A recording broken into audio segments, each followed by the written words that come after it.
that if it's good for Canadians. Particularly in Nova Scotia, we see a lot of, In the last couple of days, the technology events.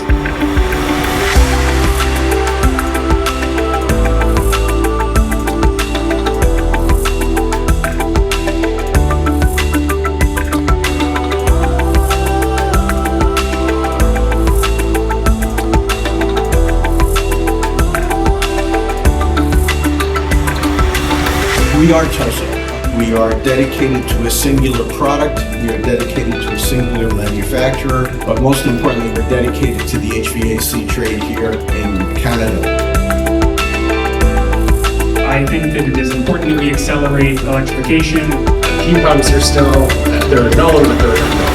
Because everybody keeps talking about heat pumps and they want to know how they work. I don't need to fill the screwdriver. Me and you both.